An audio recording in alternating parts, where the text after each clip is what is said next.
Hello दोस्तों, स्वागत है आपका प्राचीन इतिहास की एक नई और विस्तृत वीडियो में।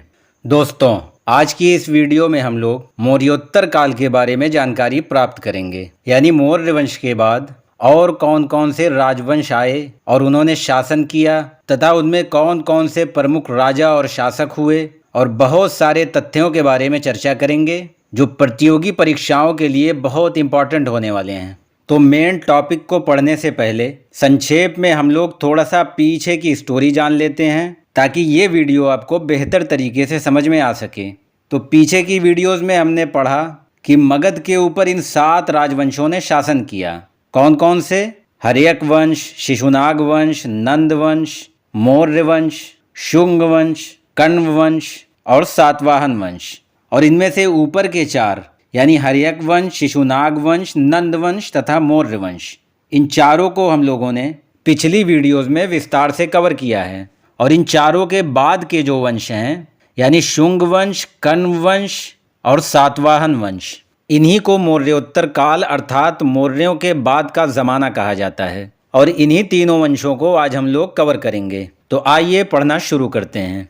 दोस्तों, मौर्य वंश में मूल रूप से 2 प्रमुख शासक हुए। एक चंद्रगुप्त मौर्य, जिसने मौर्य वंश की स्थापना की और साम्राज्य को विस्तृत और विकसित बनाने में महत्वपूर्ण भूमिका निभाई। और दूसरा प्रमुख शासक था अशोक, जिसने साम्राज्य को विकास की चरम सीमा तक पहुंचाया और साथ ही साथ इसे धार्मिक स्वरूप प्रदान किया। लेकिन अशोक के बाद आने वाले शासक इतने असरदार साबित नहीं हुए। नतीजे में साम्राज्य छिन्न भिन्न होने लगा और अपना प्रभाव खोने लगा। परिणाम स्वरूप इसके अंतिम शासक बृहद्रथ की हत्या 185 ईसा पूर्व में उसके अपने सेनापति पुष्यमित्र शुंग द्वारा कर दी जाती है, जिससे मौर्य वंश की समाप्ति हो जाती है तथा एक नए वंश यानी शुंग वंश की स्थापना होती है।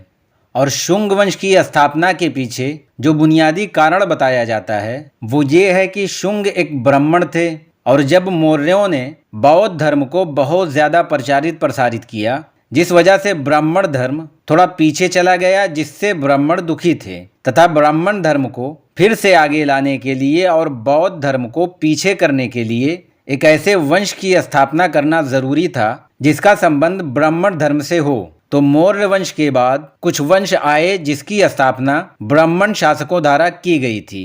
हालांकि ये बहुत छोटे छोटे वंश रहे थे और गुप्त काल तक कोई विस्तृत साम्राज्य नहीं स्थापित हो सका। तो आइए इन्हीं तीनों वंशों को एक एक करके पढ़ना शुरू करते हैं और सबसे पहले देखते हैं शुंग वंश को। तो शुंग वंश की स्थापना पुष्यमित्र शुंग द्वारा की गई थी, जो कि मौर्य वंश के अंतिम शासक बृहद्रथ का सेनापति था। इसने 185 ईसा पूर्व में बृहद्रथ की हत्या करके शुंग वंश की स्थापना की थी। और पीछे आपने जान लिया कि ये जाति से ब्राह्मण था। इसने विदिशा को अपनी राजधानी बनाया, जबकि आप जानते होंगे कि मौर्यों के शासनकाल में राजधानी पाटलिपुत्र थी। तो इसने क्या किया? इसने पाटलिपुत्र से राजधानी बदलकर विदिशा को बना दिया, जो कि मध्य प्रदेश में है। और जहां तक बात है पुष्यमित्र शुंग की, तो वो एक योग्य शासक था, क्योंकि उसके समय में 2 विदेशी आक्रमण हुए, जिसमें पहला आक्रमण डेमेट्रियस ने किया और दूसरे आक्रमण का नेतृत्व मिनांडर ने किया था। और ये दोनों आक्रमणकारी यानी डेमेट्रियस और मिनांडर, ये दोनों आक्रमणकारी यूनानी थे, जिन्हें इंडो ग्रीक कहा जाता है। अर्थात वो आक्रमणकारी जो यूनानी थे और उन्होंने भारत पर आक्रमण किया, तो इन्हें इंडो ग्रीक कहा जाता है। तो पुष्यमित्र शुंग ने इन दोनों आक्रमणकारियों यानी डेमेट्रियस और मिनांडर को पराजित कर दिया। हालांकि बाद में मिनांडर ने बौद्ध भिक्षुक नागसेन से बौद्ध धर्म की दीक्षा लेकर बौद्ध धर्म अपना लिया था। तो बौद्ध ग्रंथों में पुष्यमित्र शुंग को बौद्ध द्रोही कहा जाता है, क्योंकि इसने अपने शासनकाल में बहुत से बौद्ध स्तूपों को तोड़वा दिया था, नष्ट करवा दिया था। इसी वजह से इसे बौद्ध द्रोही कहा जाता है। लेकिन बाद में उसने बौद्ध धर्म की बारीकियों को समझा, जिसके बाद उसने कई स्तूपों का पुनर्निर्माण करवाया, जिसमें से मध्य प्रदेश का भरहुत स्तूप है, जो कि पहले लकड़ी का बना हुआ था, जिसे पुष्यमित्र शुंग ने नष्ट करवा दिया था, लेकिन बाद में उसने इसे पत्थर का बनवा दिया था। और इसके शासनकाल में 2 अश्वमेध यज्ञ हुए, जिसके पुरोहित पतंजलि थे, यानी पतंजलि की देखरेख में ये दोनों यज्ञ हुए थे। और कई बार एग्जाम में प्रश्न पूछा जाता है कि पतंजलि किसके समकालीन थे। तो इसका उत्तर है कि पतंजलि पुष्यमित्र शुंग के समकालीन थे।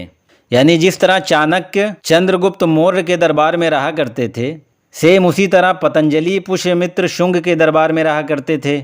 अब आइए देखते हैं कि पुष्यमित्र शुंग के समय में कौन कौन सी प्रमुख पुस्तकों की रचना हुई।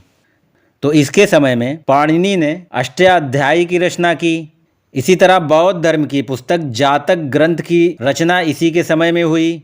और पतंजलि, जिनकी चर्चा ऊपर हम लोगों ने की है, उन्होंने महाभाष्य की रचना की। और ऋषि मनु ने मनुस्मृति की रचना इसी पुष्यमित्र शुंग के शासनकाल में की थी। तो ये थी कुछ प्रमुख पुस्तकें जो पुष्यमित्र शुंग के शासन में लिखी गई थीं। ये एग्ज़ाम की दृष्टि से इम्पॉर्टेंट है, इसे आपको याद रखना है। और पुष्यमित्र शुंग ने कलिंग के नरेश खारवेल से भी युद्ध किया, लेकिन खारवेल ने पुष्यमित्र को पराजित कर दिया। कलिंग के बारे में पिछली वीडियो में मैंने आपको बताया था कि अशोक ने इसे जीतकर मौर्य साम्राज्य में मिला लिया था। लेकिन मौर्य वंश की समाप्ति के बाद कलिंग एक स्वतंत्र राज्य बन गया। फिर इसी कलिंग पर पुष्यमित्र शुंग ने आक्रमण कर दिया, लेकिन वो कामयाब नहीं हो सका और कलिंग नरेश खारवेल ने इसे पराजित कर दिया। पुष्यमित्र की मृत्यु के बाद इसका पुत्र अग्निमित्र शुंग वंश का अगला शासक बनता है। तो अग्निमित्र से रिलेटेड कोई बहुत महत्वपूर्ण तथ्य नहीं है और ना ही एग्ज़ाम में इसके बारे में बहुत ज़्यादा प्रश्न पूछे जाते हैं। हाँ, इसके बारे में एक चीज़ बहुत प्रसिद्ध है और वो है इसकी लव स्टोरी। आइए इसके बारे में थोड़ा सा जान लेते हैं। तो कालिदास की एक रचना है मालविका अग्निमित्रम, और इसी मालविका अग्निमित्रम में अग्निमित्र और मालव देश की राजकुमारी मालविका के प्रेम प्रसंग की चर्चा देखने को मिलती है। तो एग्ज़ाम में अग्निमित्र के बारे में यही एक प्रश्न पूछा जाता है। तो आप सिर्फ किताब का नाम याद रखिएगा, आपका क्वेश्चन सॉल्व हो जाएगा। मालविका राजकुमारी का नाम था जिससे अग्निमित्र प्रेम करता था, और इन दोनों के नामों को मिलाकर पुस्तक का नाम मालविका अग्निमित्रम रख दिया गया, जिसमें इन्हीं दोनों के प्रेम प्रसंग की चर्चा है। और इसके लेखक कालिदास थे। और इस शुंग वंश का अंतिम शासक देवभूति था, जिसकी हत्या इसके सेनापति वासुदेव ने कर दी और कण्व वंश की स्थापना हुई। बिल्कुल उसी तरह जिस तरह पुष्यमित्र शुंग ने मौर्य वंश के अंतिम शासक बृहद्रथ की हत्या करके शुंग वंश की स्थापना की थी, बिल्कुल उसी तरह वासुदेव ने शुंग वंश के अंतिम शासक देवभूति की हत्या करके कण्व वंश की स्थापना की। तो वासुदेव ने 75 ईसा पूर्व में कण्व वंश की स्थापना की, और शुंग वंश ही की तरह कण्व वंश भी एक ब्राह्मण वंश था। और इस कण्व वंश का अंतिम शासक था सुशर्मा, जिसकी हत्या उसके सेनापति सिमुक ने कर दी, और एक नए वंश सातवाहन वंश की स्थापना की। तो दोस्तों, कण्व वंश से कोई बहुत ज़्यादा पॉइंट नहीं बनते हैं, क्योंकि यहाँ तक आते आते मगध साम्राज्य इतना कमज़ोर हो चुका था कि ये सिकुड़कर सिर्फ पाटलिपुत्र तक ही सीमित हो गया था, और बाकी सारे क्षेत्र इसके हाथ से निकल चुके थे। जैसे आंध्र प्रदेश का क्षेत्र तथा दक्षिण भारत के और क्षेत्र इससे अलग हो गए थे। इसी तरह कलिंग, जो कि वर्तमान उड़ीसा है, तो कलिंग का जो क्षेत्र था वो भी मगध से अलग होकर दोबारा एक स्वतंत्र राज्य बन चुका था। इसी तरह पश्चिमी क्षेत्र भी विदेशी आक्रमण की वजह से मगध से अलग हो चुका था। तो कण्व वंश तक आते आते मगध साम्राज्य पाटलिपुत्र तक ही सीमित होकर रह गया था। तो आइए अब बात करते हैं सातवाहन वंश के बारे में। तो इसकी स्थापना सिमुक ने की थी। दोस्तों, जब अशोक की मृत्यु हुई तो मगध साम्राज्य धीरे धीरे कमज़ोर होने लगा, और इसी क्रम में दक्षिण भारत का जो भाग था वो धीरे धीरे एक एक करके मगध से अलग होने लगा। तो दक्षिण भारत के महाराष्ट्र के क्षेत्र में एक वंश का विकास होता है जिसे सातवाहन वंश के रूप में जाना जाता है, और ये भी शुंग वंश और कण्व वंश की तरह एक ब्राह्मण राजवंश था। लेकिन शक वंश के राजाओं ने इस सातवाहन वंश को खदेड़ दिया और महाराष्ट्र छोड़ने पर मजबूर कर दिया, जिस वजह से सातवाहन वंश को आंध्र प्रदेश में शिफ्ट होना पड़ा, और इसी वजह से सातवाहन वंश को आंध्र सातवाहन भी कहा जाता है। बात करें सातवाहन वंश की राजधानी की तो इसकी राजधानी प्रतिष्ठान थी, जो कि महाराष्ट्र में था। प्रतिष्ठान नाम याद रखिएगा, क्योंकि एग्जाम में सातवाहन वंश की राजधानी के बारे में पूछा जाता है। तो इसकी राजधानी थी प्रतिष्ठान, जो कि महाराष्ट्र में था। और इसका सीमा क्षेत्र जो था वो कृष्ण और गोदावरी नदी के बीच वाला महाराष्ट्र और आंध्र प्रदेश का क्षेत्र था। और सिमुक की मृत्यु के बाद उसका छोटा भाई कृष्णा, जिसे कान्हा के नाम से भी जाना जाता है, इस सातवाहन वंश का अगला शासक बनता है। और इसके बारे में कोई बहुत महत्वपूर्ण तथ्य नहीं है जिस पर चर्चा की जाए। हाँ, इसके बाद इसका पुत्र सातकर्णी प्रथम इस वंश का अगला शासक बनता है और ये इस वंश का पहला प्रमुख और महत्वपूर्ण शासक माना जाता है, क्योंकि सिमुक ने इस वंश की स्थापना की थी और कोई बहुत महत्वपूर्ण कार्य नहीं अंजाम दिया था। उसके बाद कृष्णा यानी कान्हा इस वंश का अगला शासक बनता है, वो भी कोई बहुत महत्वपूर्ण शासक नहीं था। इस वंश का पहला प्रमुख शासक सातकर्णी प्रथम था। तो आइए इसके बारे में कुछ पॉइंट्स हैं जो एग्जाम की दृष्टि से इम्पोर्टेंट है, आइए इन्हें देख लेते हैं। तो दोस्तों, सातकर्णी प्रथम की पत्नी का नाम नागनिका था और नागनिका का एक अभिलेख प्राप्त हुआ है, नानाघाट अभिलेख, जिसमें सातकर्णी को एक महान शासक बताया गया है तथा उसकी उपलब्धियां बताई गई हैं। ये अभिलेख बहुत ही इम्पोर्टेंट है, आइए एक बार इसको देख लेते हैं। तो इस अभिलेख में सातकर्णी प्रथम को महान शासक और विजेता बताया गया है।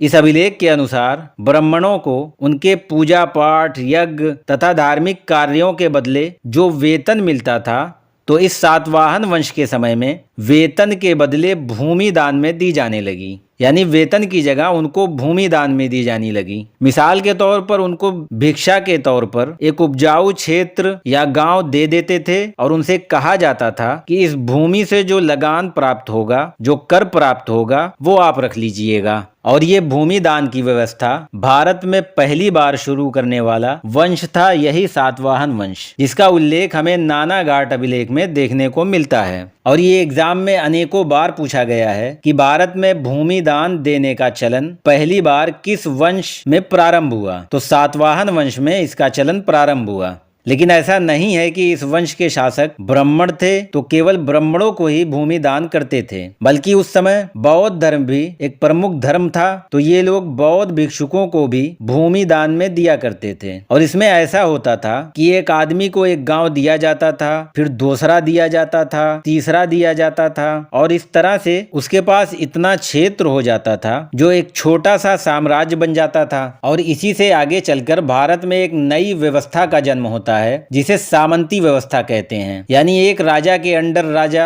फिर उसके अंडर एक राजा, फिर उसके अधीन एक राजा, तो इस व्यवस्था को सामंती व्यवस्था कहा जाता है। और एग्जाम में यह भी प्रश्न पूछा गया है कि सामंती व्यवस्था का प्रारंभ कब हुआ, तो इसकी शुरुआत सातवाहन वंश के समय में हुई, जो गुप्त काल में और बढ़ जाती है तथा हर्षवर्धन के समय में ये व्यवस्था अपने पीक पर पहुंच जाती है, यानी भूमि दान की व्यवस्था अर्थात सामंती व्यवस्था। सातवाहन वंश का अगला शासक था हाल। इसके बारे में एक महत्वपूर्ण पॉइंट ये है कि ये खुद एक बहुत बड़ा कवि था, जिस वजह से ये कवियों और विद्वानों की बहुत इज्जत और आदर किया करता था। और हाल ने गाथा सप्तशती नामक एक काव्य की रचना की जो प्राकृत भाषा में थी। तो हाल के बारे में आपको 2 पॉइंट याद रखने हैं। पहला ये कि ये खुद एक अच्छा कवि था। दूसरा पॉइंट है कि इसने गाथा सप्तशती नामक एक काव्य की रचना की। दोस्तों, इस सातवाहन वंश का जो सबसे प्रमुख और प्रतापी शासक था वो था गौतमी पुत्र सातकर्णी। ये नाम आपको याद रखना है। एग्जाम में आपसे पूछा जा सकता है कि गौतमी पुत्र सातकर्णी का संबंध किस वंश से था, तो इसका संबंध सातवाहन वंश से था। तो इसके समय में नासिक के शक राजा नहपान ने इस पर आक्रमण कर दिया, लेकिन गौतमी पुत्र सातकर्णी ने उसे पराजित कर दिया। इस युद्ध के बारे में हमें जानकारी कहाँ से मिलती है, तो इसका प्रमाण हमें ग्रंथों से मिला और दूसरे प्रमाण के रूप में नासिक के जोगल थंबी से चांदी के लगभग 8000 सिक्के मिले, जिसमें एक तरफ गौतमी पुत्र सातकर्णी का नाम था और दूसरी तरफ नहपान का नाम था। और सिक्के के एक तरफ गौतमी पुत्र सातकर्णी तलवार लिए खड़ा था और सिक्के के दूसरी तरफ नहपान झुका हुआ दर्शाया गया था, जिससे पता चलता है कि गौतमी पुत्र सातकर्णी ने शक राजा नहपान को पराजित किया था। अब बात करते हैं सातवाहन वंश के अंतिम शासक की। तो सातवाहन वंश का अंतिम शासक था यज्ञश्री सातकर्णी, और इसने जो महत्वपूर्ण काम अंजाम दिया वो ये था कि इसने शक राजाओं के जीते हुए क्षेत्र को दोबारा अपने कब्जे में ले लिया, अपने अधीन कर लिया। और जिस तरह इस वंश का शासक हाल एक कविता प्रेमी था, जिसके बारे में मैंने जस्ट अभी आपको बताया है, सेम उसी तरह यज्ञश्री जल यात्रा प्रेमी था, क्योंकि इसके समय के सिक्कों पर पानी के जहाज के चित्र देखने को मिलते हैं, जिससे पता चलता है कि इसको जल यात्रा से बहुत लगाव और दिलचस्पी थी। और इसके समय के सिक्के आंध्र प्रदेश, महाराष्ट्र, गुजरात तथा मध्य प्रदेश से प्राप्त हुए हैं। और यज्ञश्री सातकर्णी की मृत्यु के बाद सातवाहन वंश का पतन हो गया, जिसके दो प्रमुख कारण थे, जिसमें से पहला था मजबूत शासन का अभाव, दूसरा कारण था अंदरूनी विद्रोह और बगावत। अब आइए जानते हैं सातवाहन कालीन सिक्कों के बारे में कि इस वक्त कौन कौन से सिक्के चलन में थे। तो सातवाहन शासकों ने चांदी के सिक्के जारी किए, तांबा के सिक्के, पोटीन यानी घटिया चांदी के सिक्के और सीसा के सिक्के चलवाए। और एग्जाम में आपसे सीसा के सिक्कों के बारे में पूछा जाएगा कि सर्वप्रथम सीसा के सिक्के किस काल में चलवाए गए। तो सीसा के सिक्के सर्वप्रथम सातवाहन काल में चलवाए गए थे।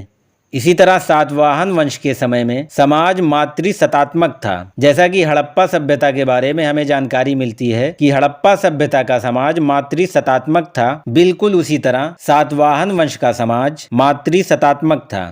मातृसत्तात्मक का मतलब ये है कि परिवार में माँ प्रमुख होती थी और परिवार की मुखिया होती थी, इसीलिए इसके शासकों के नाम से पहले माँ का नाम लगाया जाता था। पीछे आपने पढ़ा है गौतमी पुत्र सातकर्णी, यज्ञश्री सातकर्णी, तो गौतमी और यज्ञश्री इन शासकों की माँ के नाम थे जो इनके नाम से पहले लगाए गए हैं। लेकिन राजा हमेशा पुरुष ही बनते थे, यानी यहाँ का समाज मातृसत्तात्मक था। लेकिन जब राजा बनने की बारी आती थी तो वहाँ समाज पितृसत्तात्मक हो जाता था। तो दोस्तों, ये थे मौर्योत्तर काल से जुड़े कुछ महत्वपूर्ण तथ्य जिन्हें आपने विस्तार पूर्वक पढ़ा, और मौर्योत्तर काल से जुड़े कुछ प्रीवियस ईयर ऑब्जेक्टिव टाइप प्रश्न जो कि किसी न किसी एग्जाम में पूछे गए हैं। तो एक छोटा सा वीडियो डिस्क्रिप्शन में दिया हुआ है, लगे हाथ तो वो भी आप देख लें ताकि आपका कॉन्सेप्ट बिल्कुल क्लियर हो जाए। बाकी वीडियो कैसा लगा कमेंट करके जरूर बताएं। वीडियो पसंद आया हो तो चैनल को सब्सक्राइब, वीडियो को लाइक और शेयर करें। मिलते हैं अगली वीडियो में, तब तक के लिए धन्यवाद।